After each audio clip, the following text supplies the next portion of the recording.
केंद्रीय मंत्री अश्विनी चौबे के भाई की इलाज के दौरान मौत, परिजनों ने अस्पताल में किया हंगामा। भागलपुर से इस वक्त की बड़ी खबर सामने आ रही है, जहां पर जवाहरलाल नेहरू मेडिकल कॉलेज अस्पताल में बीते 3 दिनों से इलाज के लिए भर्ती केंद्रीय मंत्री अश्विनी चौबे के भाई निर्मल चौबे की इलाज के दौरान मौत हो गई, जिसके बाद परिजनों ने अस्पताल प्रशासन पर आरोप लगाते हुए अस्पताल के अधीक्षक डॉक्टर आशीम कुमार को घेर कर जमकर हंगामा किया।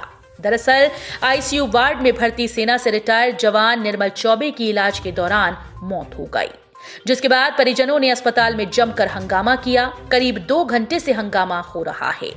घटना की जानकारी मिलने के बाद मौके पर सिटी डीएसपी अजय कुमार चौधरी के अलावा कई थाने की पुलिस पहुंचकर परिजन को शांत कराने में जुटी हुई है।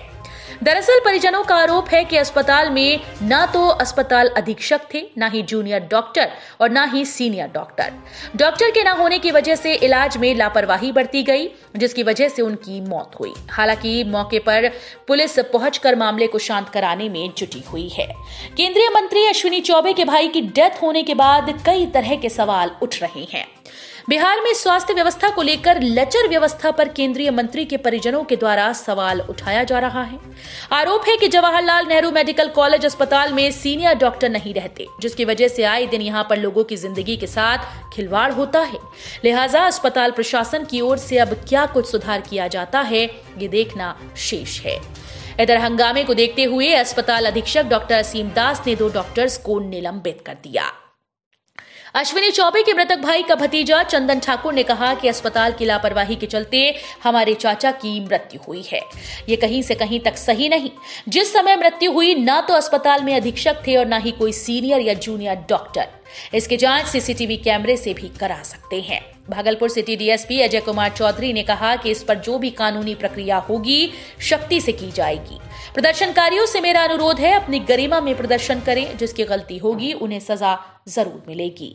अस्पताल अधीक्षक का सीन कुमार दास ने कहा कि जब अस्पताल में हंगामा होने लगा तो मुझे मोबाइल पर एक कॉल गया, तब मैं सभी डॉक्टर्स को लाइन अप किया और ऐसा होना हम लोगों पर सवालिया निशान खड़े करता है। ये कहीं से कहीं तक सही नहीं, जिसके चलते आज मैंने 2 डॉक्टर्स को निलंबित कर दिया है। चाचा जी हैं, ठीक है, और जैसा कि डॉक्टर साहब ने अपने मुख से बताया आप लोगों के बीच में, ठीक है, क्या बोले अभी कि आते हैं और प्रयास करते हैं हम लोग, बाकी रिजल्ट का, और दूसरी तरफ अपने मुंह से कह रहे हैं कि डॉक्टर यहाँ पर अवेलेबल नहीं है। ठीक है सर, आप खुद बताइए, आप पत्रकार हैं, जब डॉक्टर है ही नहीं, जब डॉक्टर ही नहीं है तो उसका रिजल्टेंट कहाँ से आएगा सर? आप सीसीटीवी फुटेज निकाल के देखिए सर, एक डॉक्टर नहीं था। यहाँ का जो अटेंडेंट है उसको नर्स बोल रही है कि बीपी मशीन लाओ, कहता है क्या होता है बीपी मशीन? तो नर्स खुद बोल रही है कि तुमको बीपी का मतलब नहीं पता होता है, बीपी का मतलब क्या होता है बताइए, ये स्थिति है। और जब यहाँ आईसीयू इंचार्ज महेश सर से पूछ रहे हैं तो कह रहे हैं यहाँ के डॉक्टर ऑन व्हील माने ऑन कॉल आते हैं। अगर कोई इमरजेंसी हो जाता है ना तो उनको फोन किया जाता है और फोन के बाद यहाँ आते हैं। बताइए क्या ये सबसे बड़ा पूर्वी क्षेत्र का सबसे बड़ा अस्पताल है जवाहरलाल नेहरू अस्पताल है। आज जिसके पिता की मृत्यु हुई है ना, बिक्की चौबे, गौतम चौबे, जिसके पिता की मृत्यु हुई है, पूरे बिहार में मुख्यमंत्री द्वारा सम्मानित है वो लड़का। सबसे ज्यादा रक्तदान किया है सर, दिखा लीजिए, पूरा सबसे टॉप का एनजीओ है जिसने रक्तदान किया है। मंत्री जी के भाई हुए जी, माननीय मंत्री जी के अपने छोटे भाई हैं। आप सोचिए जब उनके साथ इस तरीके का नेग्लिजेंसी है तो आम जनता के साथ ये लोग क्या करते होंगे सर, क्या करते होंगे?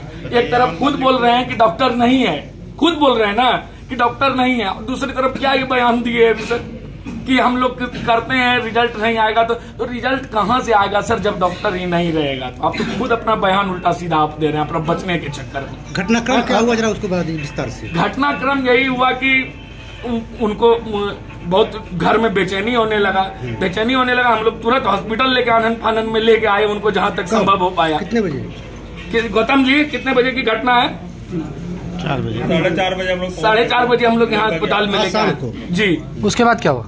उसके बाद क्या होगा? उसके बाद तो हम लोग छटपट करते रहे। ले जाके दिए। इमरजेंसी में डॉक्टर था? इमरजेंसी में डॉक्टर था? कोई नहीं था सर, कोई नहीं था। आगे बढ़ाइए। देखिए सर, इस धरती पे जो आया है जाएगा सर, हम भी एक्सेप्ट करते, मेरी भी मां नहीं है, ठीक है, एक्सेप्ट करते हैं इस चीज को, लेकिन प्रयास भी नहीं किया जाए ना तो ये बवंडर है सर। इसको बवंडर ब्लेंडर मिस्टेक इसको बोलते हैं कि प्रयास भी नहीं किया जाए। यहाँ डॉक्टर नहीं था सर। आप सोचिए कि आईसीयू बिना डॉक्टर के चल रहा है, इंटेंसिव केयर यूनिट वो बिना डॉक्टर के चल रहा है सर, आप सुन लीजिए, बिना डॉक्टर के चल रहा है। और खुद सुपरिटेंडेंट महोदय इस चीज को एक्सेप्ट कर रहे हैं कि बिना डॉक्टर के चल रहा है, ठीक है। और देख लीजिए निलंबन पत्र दिखाओ जी, कहाँ है, कहाँ निलंबन, कौन चल रहा है?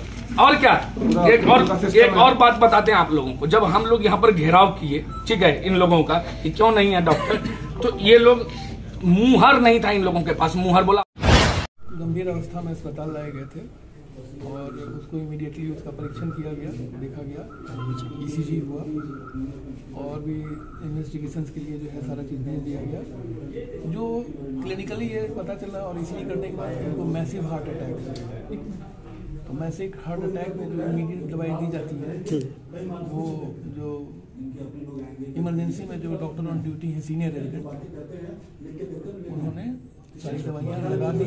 लगाने के बाद पेशेंट को ICU में शिफ्ट कर दिया गया। ICU में कोई सीनियर डॉक्टर नहीं थे सर यार? ICU में बताया जाता है कि हालांकि जिसमें पेशेंट ICU में थे उस दौरान मैं फ़ोन पर डॉक्टरों से लगा हुआ था, क्योंकि मैं घर पे था, तो वो पेशेंट का डिटेल्स हमको बता रहे थे, लेकिन ये इनके द्वारा बताया जा रहा है कि डॉक्टर नहीं थे। तो अभी तो हमने ICU के जो इंचार्ज हैं उनसे भी बात की कि भाई क्या मसला है, तो उन्होंने कहा कि हाँ, जिस समय मरीज लाया गया था उस समय डॉक्टर ऑन ड्यूटी नहीं थे, जो होना चाहिए थे यहाँ पे। तो इस बात पर मैंने उन डॉक्टरों को तत्काल प्रभाव से 2 डॉक्टरों को निलंबित कर दिया। क्या नाम है जिन डॉक्टर्स को निलंबित किया गया? आदित्य वैद्य, विनय कुमार, डॉक्टर आदित्य। क्या पोस्ट था सर उनका? जूनियर सेकेंड ईयर और PG second year. Thank you sir.